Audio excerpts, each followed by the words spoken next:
મહેશ્વરી સમાજના ધર્મગુરુ વેલજીભાઈ મતિયાએ આજે બપોરે 12 વાગ્યા સુધીમાં દેહત્યાગનો સમય આપતા જિલ્લાભરમાંથી મોટી સંખ્યામાં મહેશ્વરી સમાજના લોકો દર્શનાર્થે ઉમટી પડ્યા છે. ધર્મગુરુ વેલજીભાઈ મતિયાના દર્શન માટે ભક્તોની લાંબી કતાર જોવા મળી રહી છે. મહાસભા ન્યૂઝના માંડવી મુન્દ્રા પ્રતિનિધિ દિલીપભાઈ રાજગોર અને એની ટીમ અત્યારે મુન્દ્રા તાલુકાના બારોઈ ગામે પહોંચી છે અને ખાસ કરીને સમગ્ર કચ્છમાં એક ચર્ચાનો મુદ્દો બન્યો છે. વેલજીભાઈ મહેશ્વરી મતિયા જેઓ દેહ ત્યાગ કરવાના હતા અને આ મુદ્દો સમગ્ર કચ્છ અને કહી શકાય કે જ્યાં જ્યાં મહેશ્વરી સમાજ વસવાટ કરે છે ત્યાં ચર્ચાનો મુદ્દો બન્યો છે. તો દિલીપ મહારાજ, આ ખાસ કરીને આજે અફવા હતી 15 તારીખે 12 વાગે વેલજીભાઈ દેહ ત્યાગ કરવાના હતા, એ શું છે સમગ્ર ઘટના અને અત્યારે આપ એના નિવાસ સ્થાને છો?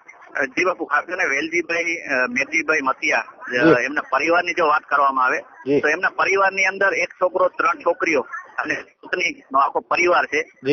જો ખાસ કરીને મુન્દ્રાનો જે બારોઈ વિસ્તાર છે, બારોઈ વિસ્તારની અંદર શિલ્પ વાટિકા સોસાયટીની અંદર એમનો રહેણાંક છે અત્યારે.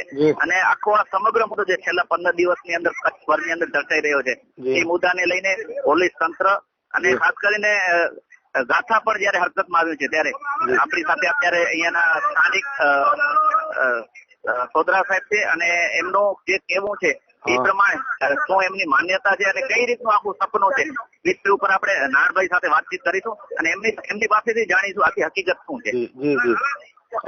હાજી નમસ્કાર, અમારી સાથે અત્યારે જોડાણા છે કોંગ્રેસ અગ્રણી અને મહેશ્વરી સમાજના ખાસ કરીને યુવા એવા કહી શકાય કે જાણીતું નામ નારાયણભાઈ સોંદરા. નારાયણભાઈ, અત્યારે સમગ્ર ઘટના જે છે એ ખાસ કરીને શું છે અને મહેશ્વરી સમાજમાં આ મુદ્દાને લઈને શું ચર્ચા છે? મહેશ્વરી સમાજમાં તો ખૂબ ચર્ચા છે, કારણ કે આજે પણ અહીંયા ઓછામાં ઓછા 15 થી 20,000 માણસો અહીંયા આવ્યા છે, હમણાં ઉપસ્થિત છે. અને મને લાગે સાંજ સુધી ઓછામાં ઓછા લાખ માણસો એમના દર્શન કરશે, કારણ કે જે ગોટર મતિયા છે ને તે મેરાસી જે ગયા છે એ બધા અહીંયા દર્શન લઈ પાછા અહીંયા આવે છે બધા બારોઈ ગામે. અને છેલ્લા 15 દિવસથી જે ચર્ચામાં મુદ્દો રહ્યો છે એમાં દાદાની અમે પોતે રૂબરૂ મુલાકાત લીધી હતી. અમારા જે કચ્છ મહેશ્વરી સમાજના પીર છે એ સાથે અમે ગયા હતા ત્યારે અમે દાદાને પૂછ્યું હતું કે દાદા આ ઘટના બાબતે તમે શું કહો છો, તારીખ ફાઇનલ કરી છે? ત્યારે દાદા એમ કીધું કે મેં 15 તારીખ કોઈ આપી નથી, મેં ફાઇનલ કરી નથી કે આ ચોથથી કરીને ભદરવાની ચોથ સુધી કોઈ પણ દિવસે હું દેવ બની શકું છું. એટલે આજના દિવસે પણ દેવ બની જાય એવી શક્યતા છે 100%. અમારા સમાજને પણ વિશ્વાસ છે અને અમને પણ વિશ્વાસ છે, પણ આ ઘટના એવી છે કે આ ઈશ્વરની પ્રક્રિયામાં આવે છે, આપણા માણસની પ્રક્રિયામાં નથી આવતી. બરોબર? હવે સાથે સાથે આતા એટલી બધી છે અને જાતાવાળા અને બીજા જે ન્યૂઝમાં આવ્યા છે બધા ખરેખર આમાં ખોટો ઉપાડી કાઢેલ છે કે ભાઈ તારીખ ફાઇનલ કરી છે દાદા ને આજે સમાધિ અમારામાં આવે નહીં. અમારા દેવ થાય એના પાછળ અમારે ત્યાં ખંભા ગામે દાદાના ત્યાં મંદિર બનશે અને પછી એનો આગળ ઉજવણી થશે. કારણ કે હરેક એમના જે પિતાજી છે એ ગણેશનગર ખાતે પોતે આજે પણ મેળો થાય છે એમનું, ત્યાં પૂર્યા છે. જી નારાયણભાઈ, અગાઉ આવું સમાજમાં બનેલું છે કે જે વ્યક્તિ આમ જાહેરાત કરી કે હું દેહ ત્યાગ કરવાનો છે ને એ દેહ ત્યાગ કચ્છમાં આવી કોઈ ઘટના બની છે પહેલા ભૂતકાળમાં?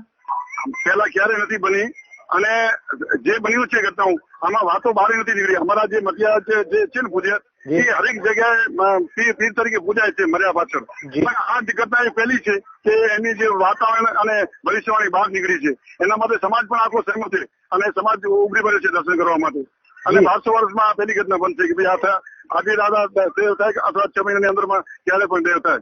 સમજ્યા? એ વસ્તુ સાચી છે. જી, એટલે અત્યારે 15 થી 20,000 લોકો છે ને સાંજ સુધી લગભગ લાખેક લોકો આવી જશે ત્યાં દર્શન. બરોબર છે ને? 100%. જે મેળામાંથી દર્શનાર્થી ગયા છે એ બધા અહીંયા દર્શન કરવા આવે છે એમને. જી, તો અત્યારે એમને ખાવા પીવાનું સંતત બંધ કરી દીધું છે આપણે દાદાએ? આપણે કોઈ કાંઈ 2 દિવસથી કાંઈ નથી લેતા, મૌન વ્રત છે અને કાંઈ લેતા પણ નથી. અને આજે પરિસ્થિતિ પણ 60% આખી અલગ પરિસ્થિતિ થઈ ગઈ છે. જી, તો ખાસ કરીને અત્યારે સમગ્ર કહી શકાય મહેશ્વરી સમાજ અને કચ્છ બહારથી લોકો આવે છે આના માટે, ફોન આવતા હશે રૂબરૂ મળવા માટે? કચ્છ નહીં, રાજકોટ, જામનગર અને પાકિસ્તાનથી પણ માણસો આવ્યા છે. પાકિસ્તાનથી પણ લોકો આવ્યા છે. જી નારાયણભાઈ, જી નારાયણભાઈ, ધન્યવાદ આપનો. આપો અમારા પ્રતિનિધિ દિલીપભાઈને. Okay, thank you. જી ધન્યવાદ. બાપુ, આ ખાસ કરીને જે આખો પ્રકરણ છે એની અંદર અત્યારે મોટી સંખ્યામાં દર્શનાર્થીઓ દર્શન પણ કરી રહ્યા છે અને ખાસ કરીને કાયદો અને વ્યવસ્થા બગડે નહીં એના માટે પોલીસ તંત્ર પણ ખડે પગે છે. જી, જાથાનું શું હતું? ખાસ કરીને જાથા જે છે એ અંધશ્રદ્ધા માટે જે છે અંધશ્રદ્ધા નિવારણ થાય, લોકો અંધશ્રદ્ધામાં ન આવે, તો એના માટે ખાસ કરીને ખૂબ જ મહત્વનું કામ કરે છે. જાથાના જયંતભાઈ પંડ્યાનું શું ખાસ કરીને આ બાબતે બયાન છે, એનું સ્ટેટમેન્ટ શું છે? જયંતિભાઈ જાથાના જે છે જયંતભાઈ, એમને ખાસ કરીને આખો માતાપુરા ન્યૂઝ સાથે પણ વાતચીત કરી છે અને એમાં પણ એમણે કીધું છે કે આવો કોઈ ઘટના 1200 વર્ષની અંદર થઈ નથી, બની નથી. પરંતુ ખાસ કરીને જો આવી ઘટના અહીંયા થાય તો એક ઇતિહાસ પણ બનશે અને આવી અંધશ્રદ્ધામાં લોકો ન આવે એવી પણ અપીલ કરી હતી. જી. તો ધન્યવાદ દિલીપ મહારાજ, આપ બન્યા રહેજો. અને ખાસ કરીને અત્યારે બારોઈ મુન્દ્રા તાલુકામાં અત્યારે એમ કહેવાય છે કે 20,000 લોકો અત્યાર સુધી ભેગા થઈ ગયા છે. અને 15 તારીખની જે અફવા હતી અને એમણે કીધું છે કે જે આ ચોથ થી કરીને ભાદરવા ચોથ એટલે એ દરમિયાન ગમે ત્યારે દેહ ત્યાગ થઈ શકે છે. પરંતુ આજે નારાયણભાઈ જે વાત કરી એ પ્રમાણે આખી તબિયત એમની આખી અલગ જોવા મળે છે. એમાં આખો અલગ જે છે પરિવર્તન.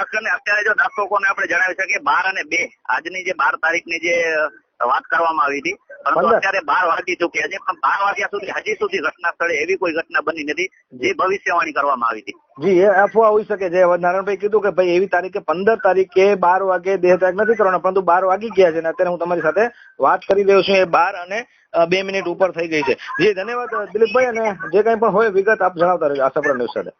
Thank you.